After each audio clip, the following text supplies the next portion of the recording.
coral reefs have been struggling for decades. But now, scientists just discovered a new way to grow them 20 times faster than before. And meanwhile, other scientists might have just found a solution to stop malaria. Hi, I'm Freddy, and from discovering a new frog species in the Amazon to the world's first bladder transplant, here are 10 good news stories that will put a smile on your face. The Amazon rainforest is home to millions of species. And deep in one of its most remote corners, scientists just found something incredible. They were exploring this remote river region, a place so isolated that it takes a small plane and a 10-hour boat journey just to reach it. And what they found there was remarkable.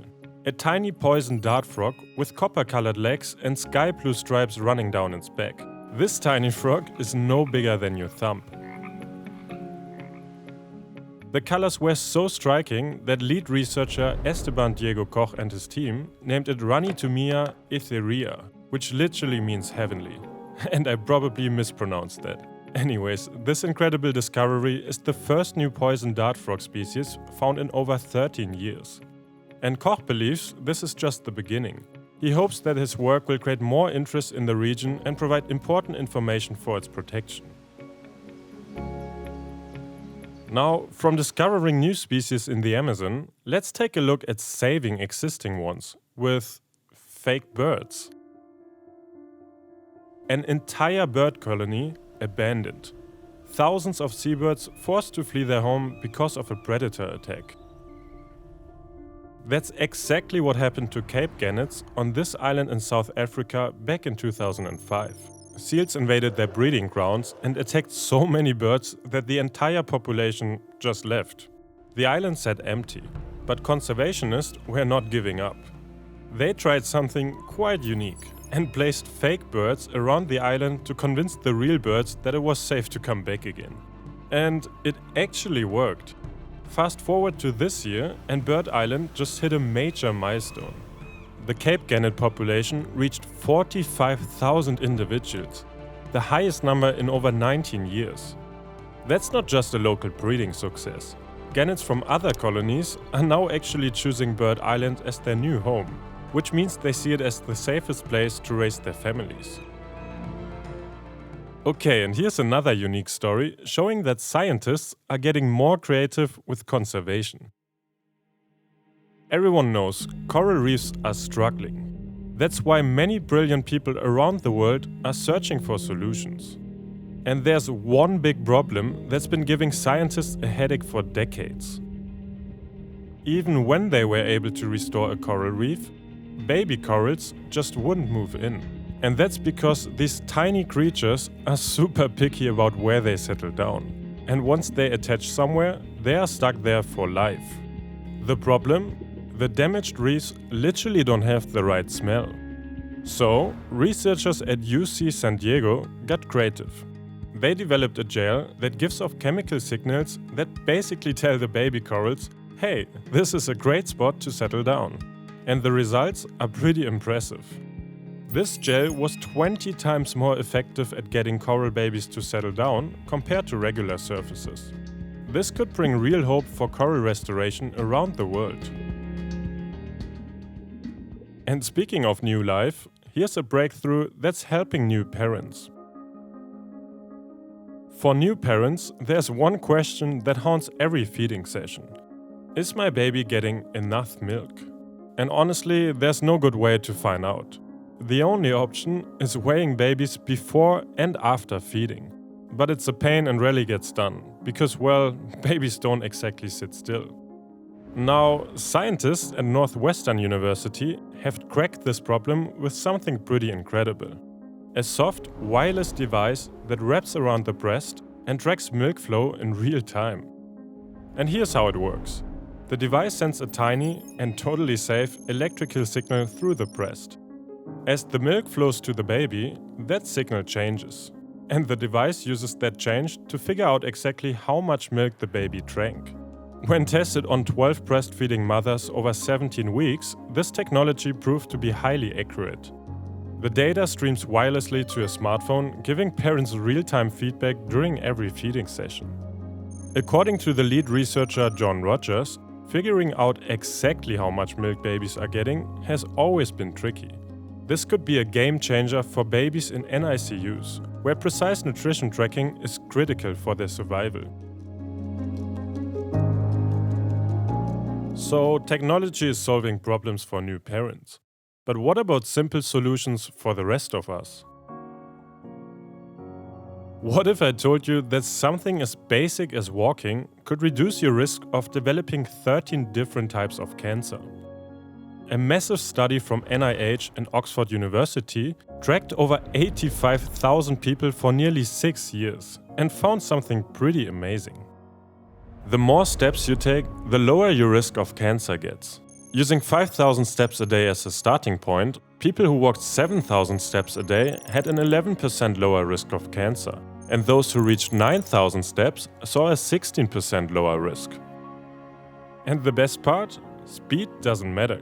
It's just about moving more. The study looked at 13 different cancer types, including breast, lung, liver, and colon cancer. People with the highest daily activity had a 26% lower cancer risk overall. So, I guess you don't need a gym membership or fancy equipment. Just start walking.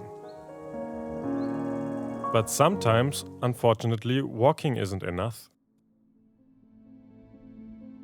This is Oscar, a 41-year-old father of 4 who faced a nightmare. Cancer treatment saved his life, but it also damaged his bladder and kidneys so badly that he needed dialysis just to survive.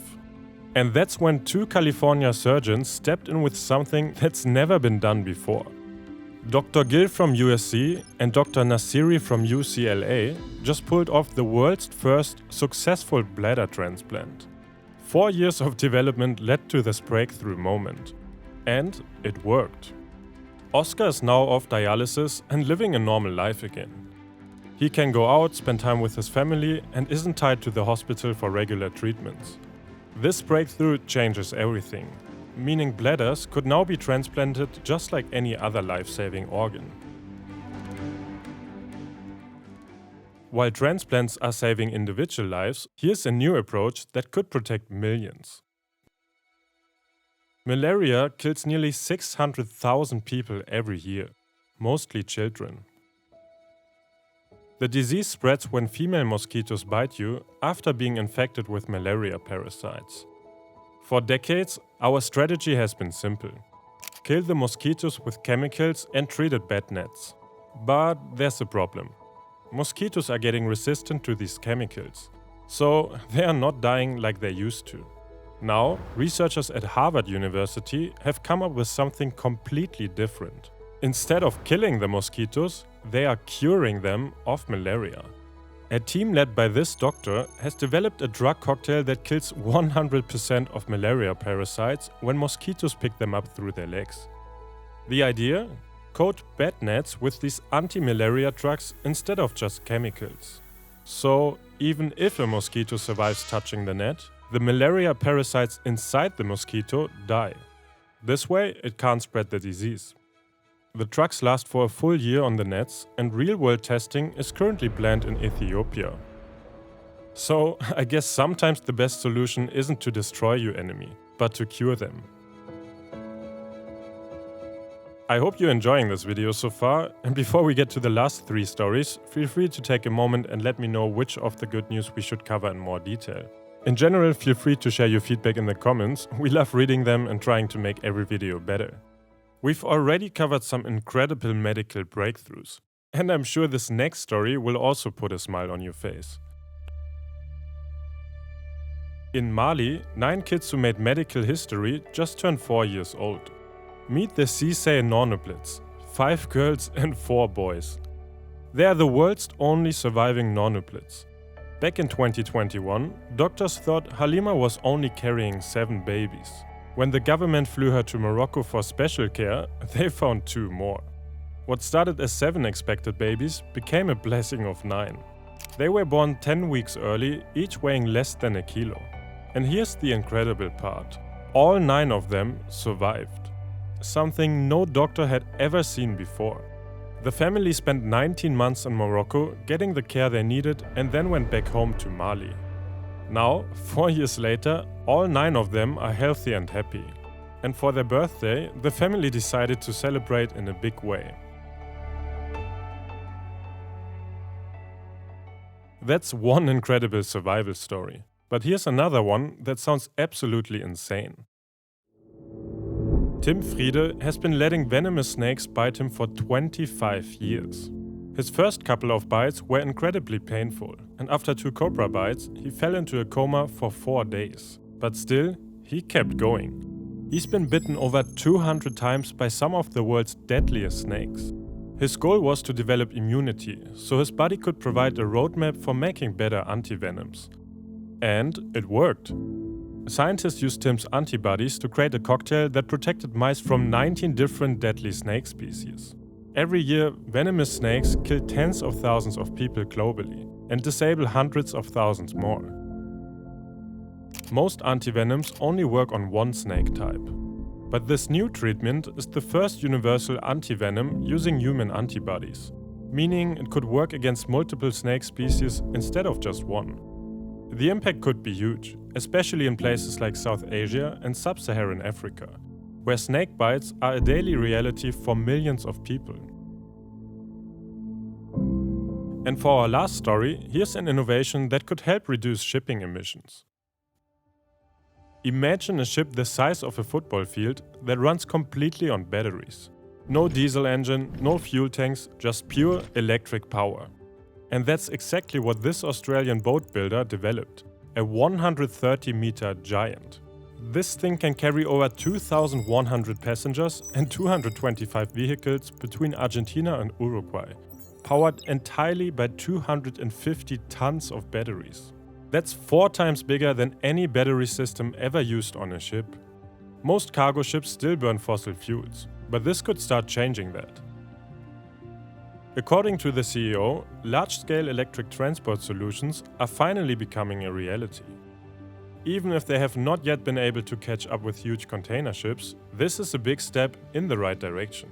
And it will help us to find better solutions in the future. Okay, that's it for today's video. Make sure to share your feedback in the comments below and also let us know what kind of good news we should cover in the future. Anyways, thank you for watching and I see you in the next video.